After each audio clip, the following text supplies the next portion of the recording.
श्री विष्णु पुराण प्रथम अंश 7वां अध्याय। मरीच आदि प्रजापति गण, तामसिक सर्ग, स्वयंभुव मनु और शत्रुपा तथा उनकी संतान का वर्णन। श्री पाराशर जी बोले, फिर उन प्रजापति के ध्यान करने पर उनके देह स्वरूप भूतों से उत्पन्न हुए शरीर और इंद्रियों के सहित मानस प्रजा उत्पन्न हुई। उस समय प्रतिमान ब्रह्मा जी के जड़ शरीर से ही चेतन जीवों का प्रादुर्भाव हुआ। मैंने पहले जिसका वर्णन किया है, देवताओं से लेकर स्थावर पर्यंत वे सभी त्रिगुणात्मक चर और अचर जीव इसी प्रकार उत्पन्न हुए।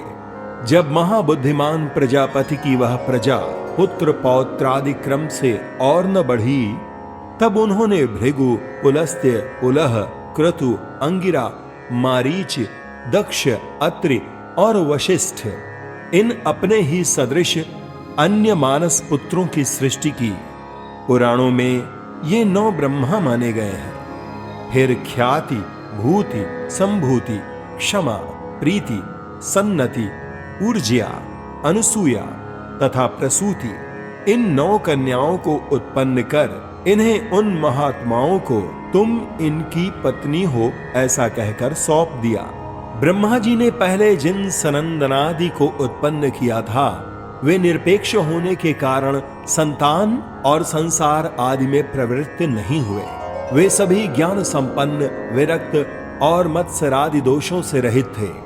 उन महात्माओं को संसार रचना से ब्रह्मा जी को त्रिलोकी को भस्म कर देने वाला महान क्रोध उत्पन्न हुआ। हे मुने, उन ब्रह्मा जी के क्रोध के कारण संपूर्ण त्रिलोकी ज्वालामालाओं से अत्यंत देदीप्यमान हो गई। उस समय उनकी टेढ़ी भ्रिकुटी और क्रोध संतप्त ललाट से दोपहर के सूर्य के समान प्रकाशमान रुद्र की उत्पत्ति हुई। उसका अति प्रचंड शरीर आधा नर और आधा नारी रूप था। तब ब्रह्मा जी अपने शरीर का विभाग कर ऐसा कहकर अंतर्ध्यान हो गए।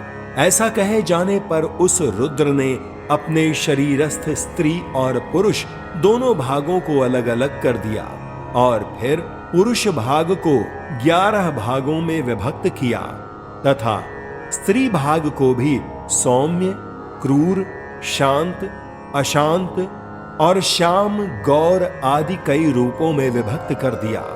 तदनंतर हे द्विज, अपने से उत्पन्न अपने ही स्वरूप स्वयंभुव को ब्रह्मा जी ने प्रजापालन के लिए प्रथम मनु बनाया। उन स्वयंभुव मनु ने अपने ही साथ उत्पन्न हुई तप के कारण निष्पाप शत्रुपा नाम की स्त्री को अपनी पत्नी रूप में ग्रहण किया। हे धर्मज्ञ, उन स्वयंभुव मनु ने शत्रुपा देवी ने प्रिय व्रत और उत्तानपाद नामक 2 पुत्र तथा उदार रूप और गुणों से संपन्न प्रसूति और आकूति नाम की 2 कन्याएं उत्पन्न की। उनमें से प्रसूति को दक्ष के साथ तथा आकूति को रुचि प्रजापति के साथ विवाह दिया। हे महाभाग, रुचि प्रजापति ने उसे ग्रहण कर लिया। तब उन दंपत्ति के यज्ञ और दक्षिणा ये युगल जुड़वा संतान उत्पन्न हुई। यज्ञ के दक्षिणा से 12 पुत्र हुए, जो स्वयंभुव मनवंतर के वाम नाम के देवता कहलाए, तथा दक्ष ने प्रसूति से 24 कन्याएं उत्पन्न की। मुझसे उनके शुभ नाम सुनो: श्रद्धा, लक्ष्मी, धृति, तुष्टि, मेधा, पुष्टि, क्रिया, बुद्धि, लज्जा, वपु, शांति, सिद्धि और 13वीं कीर्ति। इन दक्ष कन्याओं को धर्म ने पत्नी रूप से ग्रहण किया। इनसे छोटी शेष 11 कन्याएं ख्याति, सती, संभूति, स्मृति, प्रीति, क्षमा, संतति, अनुसूया, ऊर्जा, स्वाहा और स्वधा थीं।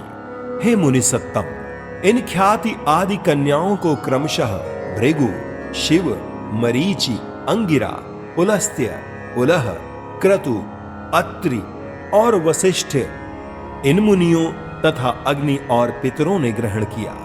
श्रद्धा से काम, चला अर्थात लक्ष्मी से दर्प, धृति से नियम, तुष्टि से संतोष और पुष्टि से लोभ की उत्पत्ति हुई, तथा मेधा से श्रुत, क्रिया से दंड, नय और विनय, बुद्धि से बोध, लज्जा से विनय, वपु से उसका पुत्र व्यवसाय, शांति से क्षेम, सिद्धि से सुख और कीर्ति से यश का जन्म हुआ।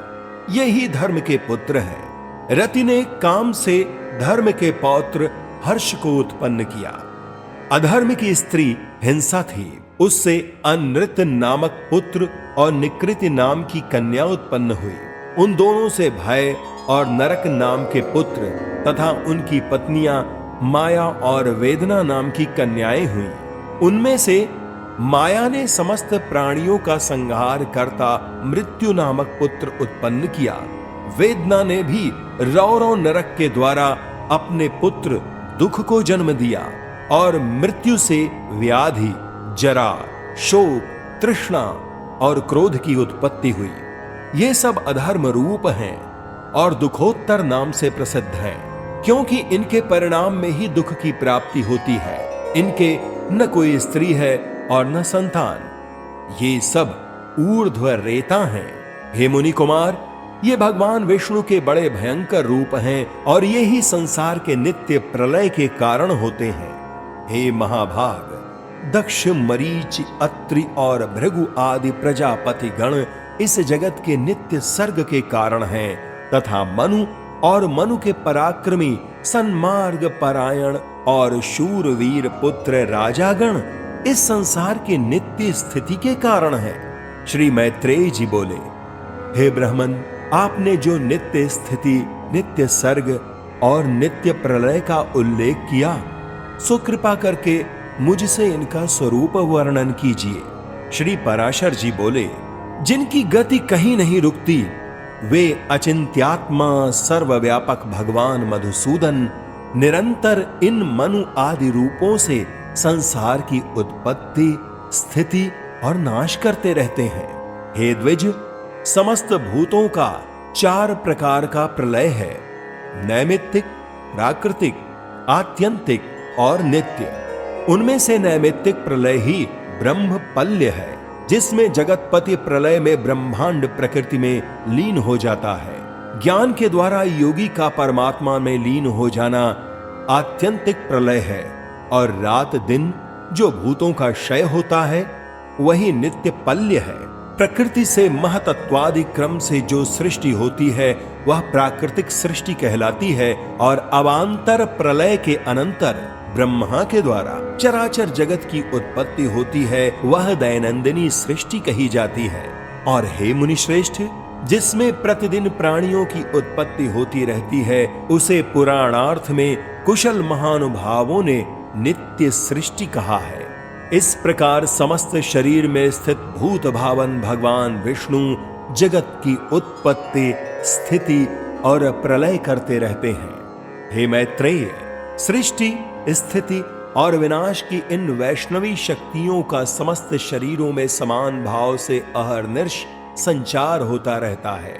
हे ब्राह्मण, ये तीनों महती शक्तियां त्रिगुणमयी हैं, अतः जो उन तीनों गुणों का अतिक्रमण कर जाता है वह परम पद को ही प्राप्त कर लेता है, फिर जन्म मरणादि के चक्र में नहीं पड़ता।